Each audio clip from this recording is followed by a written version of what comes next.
네, 오늘 어버이날입니다. 가정의 달 5월이라고 모두들 즐거워하지만 사실 모든 부모들은 이 달은 어떻게 또 생활하지? 라고 걱정을 합니다.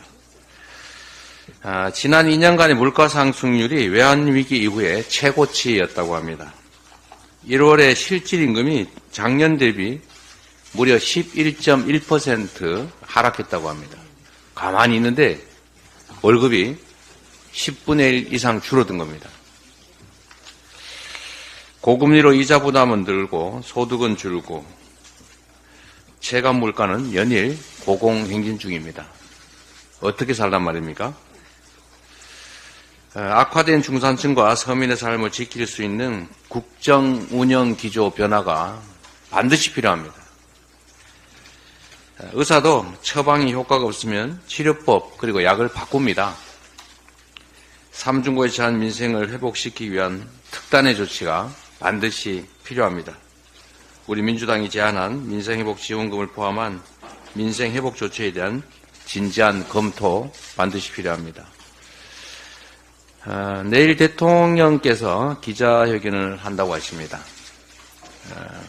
기대하는 바가 있습니다. 실효성 있는 국정 쇄신책이 마련되지 않을까 기대해 보겠습니다. 이번 총선에서 국민들께서는 민생을 살려라, 국정기조를 전환하라고 명하셨습니다. 우리 대한민국 국민들이 납득할 수 있는 국정기조의 변화 그리고 민생 중심의 국정으로 희망을 만들어 주시기를 간곡히 당부드립니다. 검사 얘기가 참 많이 나옵니다. 이 나라가 검사의 나라도 아닌데 검사들의 독선 정도가 아니라 검사들의 행패가 아주 만연하고 있는 것 같습니다. 검사인지 깡패인지 알 수가 없습니다. 김대중 대통령께서 검찰이 바로 서야 나라가 바로 선다 이런 말씀을 하셨습니다. 검찰은 이 사회의 법 질서, 최소한의 도덕을 유지하는 최후의 수단입니다. 그런데 그 최후의 수단이 왜곡되어 있으면 이 나라 질서가 어떻게 되겠습니까? 조금 전에 장경태 최고위원이 지금 영상으로 보여주신 내용을 보면 사실 저거 너무 심한 건 뺀 거죠?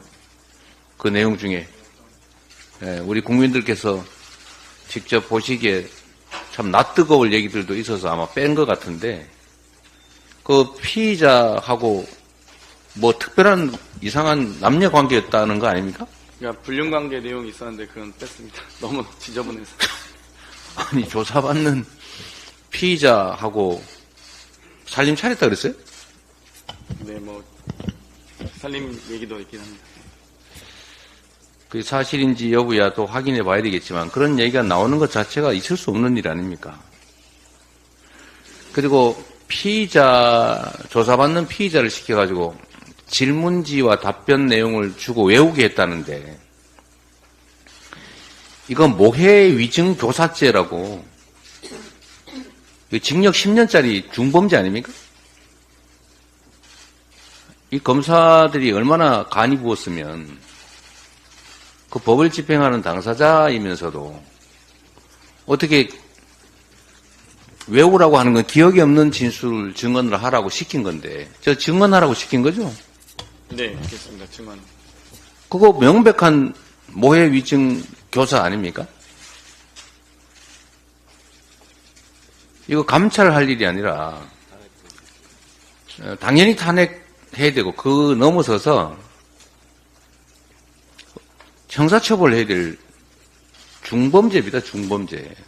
이 검사가 진실을 규명해서 억울한 자가 없게 하고 죄 지은 자에 대해서 상응한 처벌을 받게 하라는 것이지 없는 사실 지어내고 기억이 없는 거 외워서 증언해서 죄 만들려고 있는 거 아니지 않습니까? 어떻게 이런 짓들을 아주 백주대낮에 뻔뻔스럽게 저지를 수가 있습니까? 이게 대한민국 검찰 맞습니까? 우리 원내에서 각별히 대책을 좀 세워주시기를 부탁드립니다. 예, 검사들의 검사들의 범죄 행태가 드러나면 가차없이 따박따박 법적 책임을 묻고 필요하다면 꼭 탄핵하겠습니다. 아니, 정말, 이게 지금 상상을 초월하는데, 뭘 잘못해도 다 자기들이 기소권 독점하고 있으니까, 수사권 독점하고 있으니까, 마음대로 하는 거 아닙니까? 검사는 죄를 지어도 다 괜찮다, 그런 생각 가지고 있는 거 아닙니까? 없는 죄도 얼마든지 만들 수 있다, 이런 해괴한 자만심 가득한 거 아닙니까? 오늘 그 장경태 최고위원께서 보여주신 영상, 이게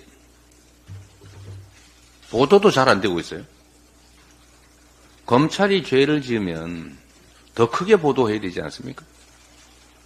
근데 다 침묵하고 있는 것 같아요. 무서워서 그러겠죠. 검찰 국가니까. 하여간 오늘은 검사 얘기를 많이 하게 됐는데, 이게 대한민국이 정말로 새로 출발하기 위한 국정기조 전환의 상징 같은 현상이라 말씀들이 많으셨던 것 같습니다. 국민 여러분께서도 각별히 관심 가져주시고, 검사들의 범죄 행위에 대해서는 우리 일반 시민들의 범죄보다 훨씬 더 강하게 조사하고 처벌해야 된다는 점 다시 한번 강조드립니다. 꼭 1년 6개월 맞을 거라고 했어. 그래서 그대로 갈 거라고 했어. 형님 그대로. 산 그대로. 1년 6개월, 집행유예 2년이 할 거라고. 그랬었어. 갈 거라고. 그리고 자기가 나한테 얘기했어. 구형이 1년 6월이라고. 근데 법조인이 구형 1년 6월도 알고 갔어. 그래서 1년 6월에 집행유예 2년이 붙을 거라고. 그랬는데 2년 6개월 엎어치기 된 거야. 그러니까 김수차도 거기에 봉찐 거야. 그리고 그날 불렀어, 저녁 때. 또, 야간으로. 괜찮냐고. 괜찮게. 막 약 먹이고, 막 거기서 새벽까지 옷 물고 풀고 난리 쳐갖고. 내일 너 안 나오고 싶으면 안 나와도 된다. 너 페이퍼를 이만큼 준 거야. 그러고 또 그 와중에. 구웠어. 질문지를 다. 근데 그 도관들 원래 못 만나게 증언이랑 그거랑, 근데 그 도관한테 나가 있으라 그러고 불렀거든, 이렇게. 이 여자야 만나게 해주라고, 이 여자는 저기서 만난다고.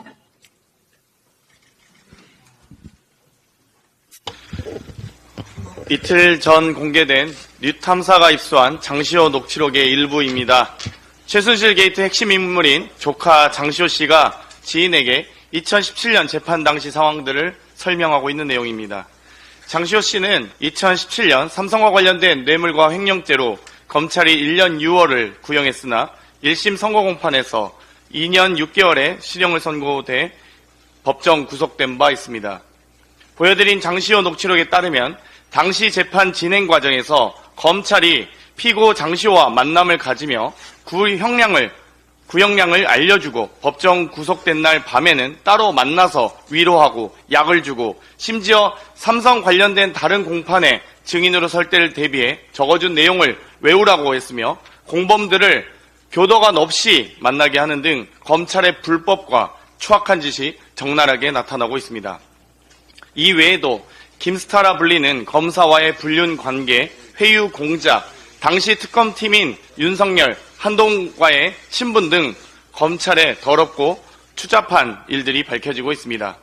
지금까지 서울 동부지검 피의자 성상납 사건, 부산지검 성접대 스폰서 사건, 이화영 부지사 술자리 회육 의혹 등 연이어 터지는 검찰 타락의 끝판왕입니다.